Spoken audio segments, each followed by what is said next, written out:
Welcome to our channel. నేను మీ అవని.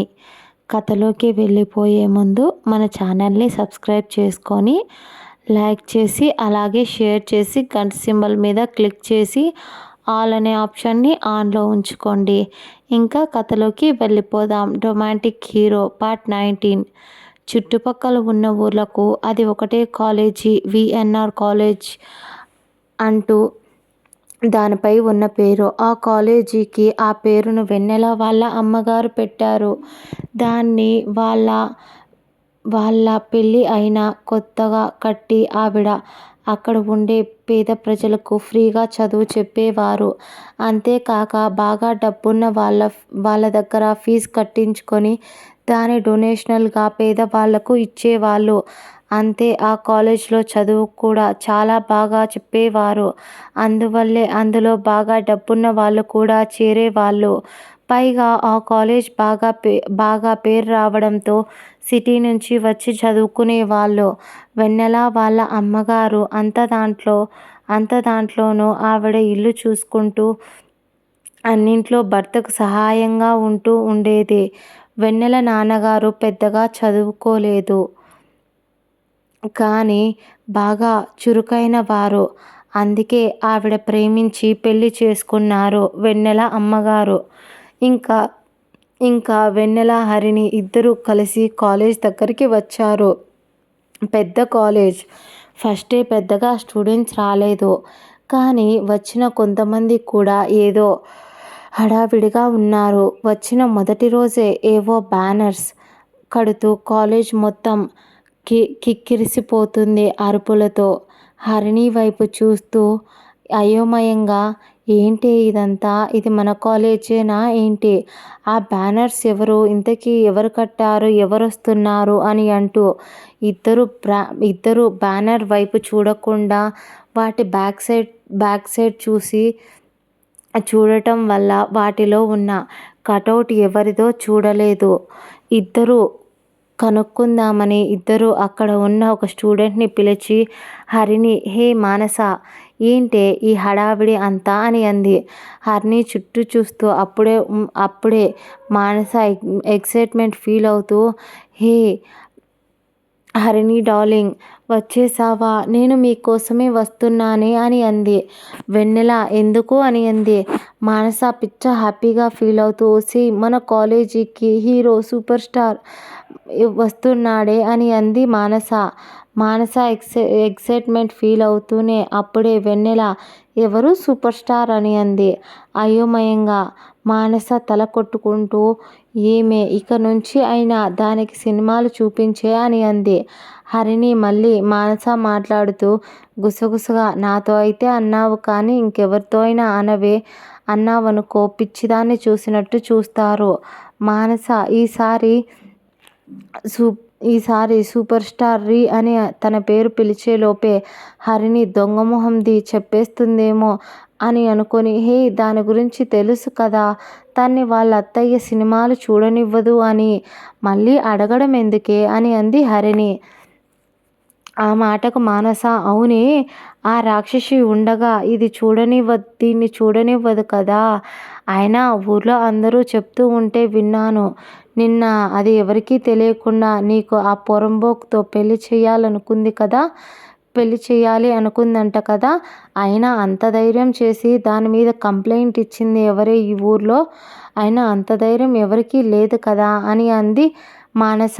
హరిణి మానస వైపు చూస్తూ కొరా చూస్తూ, ఇప్పుడు ఇది అన్నీ బయటికి లాగి తీస్తే ఒక్కొక్కటిగా వెన్నెల ముందు వస్తాయి. ఏదైనా తన కళ్ళతో చూస్తేనే మంచిది అని అనుకుంటూ ఉండగా మనసులో హరిణి అప్పుడే, వెన్నెల మా మామయ్యని పెళ్లి జరగకుండా వెళ్ళి కంప్లైంట్ ఇచ్చారు అని వెన్నెల నా కోసం అని అంది గర్వంగా. మానస నవ్వుతూ, తింగరిదానా, ఇన్ని రోజులు నువ్వు చాలా తెలివైన దానివి, కాస్త భయం అది కనుక లేకపోతే బాగుండు అనుకుంటూ ఉంటే ఇప్పుడు ఆ బ్రెయిన్ కూడా దొబ్బినట్టుంది కదే అని అంది మానస. వెన్నెలను పాపం హరిణి ట్రై చేస్తుంది, కానీ మానస వినే పొజిషన్లో లేదు. ఇంకా చెప్పేస్తుంది అనే టైంకి ఎవరో మానస దగ్గరికి వచ్చి హే మానస అంటూ వచ్చి రావే ఇంటికి వెళ్ళి త్వరగా డ్రెస్ చేంజ్ చేసుకొని వచ్చేద్దాం సూపర్ స్టార్ వచ్చేలోపు అని అంటూ తన దగ్గరికి వచ్చింది రేఖ. రేఖను హరిణి ఇంకా వెన్నెల ఆశ్చర్యంగా చూసి ఒసే సూపర్ స్టార్ రావడం ఏమో కానీ మీరిద్దరూ మాత్రం ఇప్పుడే కదా ఇంటి దగ్గర నుంచి వచ్చారు, మళ్ళీ ఇప్పుడు ఇంటికెందుకు వెళ్ళి మళ్ళీ డ్రెస్ చేంజ్ చేసుకొని రావడం అని అంటూ అంది హరిణి. వెన్నెల రేఖ మై డార్లింగ్ వెన్నెల పాప, నువ్వు అంత అమాయకంగా ఉన్నావు కాబట్టే మీ అత్త నిన్ను ఆడిస్తుంది అని అంది. దానికి మానస రేఖ తలపై కొట్టి ఒసేయ్ నీకు తెలియదా, ఆ రాక్షసి ఇప్పుడు దీన్ని ఏం చేయలేదు అని అంది. మానస రేఖ అవునా ఏమైంది, కొంపతీసి తీర్థయాత్రలకు వెళ్ళి నీళ్ళల్లో కొట్టుకుపోయిందా ఏంటి, దరిద్రం పోయిందిలే నీకు అని అంటూ రేఖ నవ్వింది. చెప్పింది అస్సలు వినవు కదా అని అంటూ మానస అంటూ జరిగిందంతా చెప్పడంతో పోనీలే ఇంకా దాంట్లో రేఖకు కూడా డౌట్ వచ్చింది.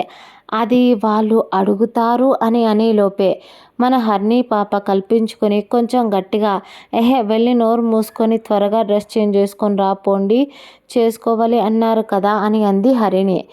కదా డ్రెస్ చేంజ్ చేసుకోవాలి కదా వెళ్ళి చావండి అంటూ ఇంకా అక్కడ ఎక్కువసేపు ఉండకుండా వెన్నెల చెయ్యి పట్టుకొని వాళ్ళ క్లాస్ రూమ్ వైపు తీసుకెళ్ళింది.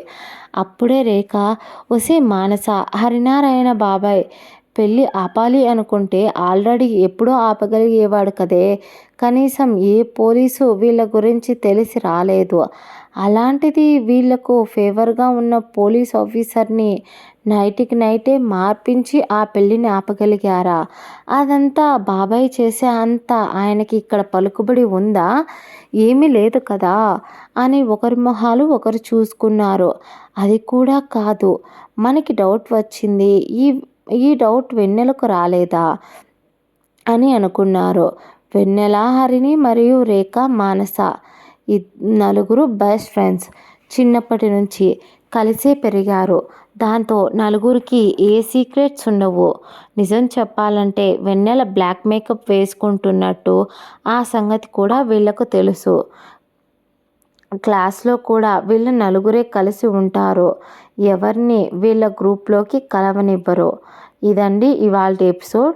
మీకు నా స్టోరీ నచ్చితే మన ఛానల్ని లైక్ చేసి షేర్ చేసి అలాగే గంట సింబల్ మీద క్లిక్ చేయండి, ఆల్ అనే ఆప్షన్ని ఆన్లో ఉంచుకోండి. అలాగే మన స్టోరీ ఎలా ఉందో కామెంట్ రూపంలో తప్పకుండా తెలియజేయండి. నెక్స్ట్ ఎపిసోడ్లో మన రిషి పాపను చూసి వెన్నెల పాప షాక్ అవుతుందేమో చూద్దాం. రిషి రాక్స్ వెన్నెల షాక్స్. బాయ్ బాయ్, నెక్స్ట్ ఎపిసోడ్లో కలుద్దాం.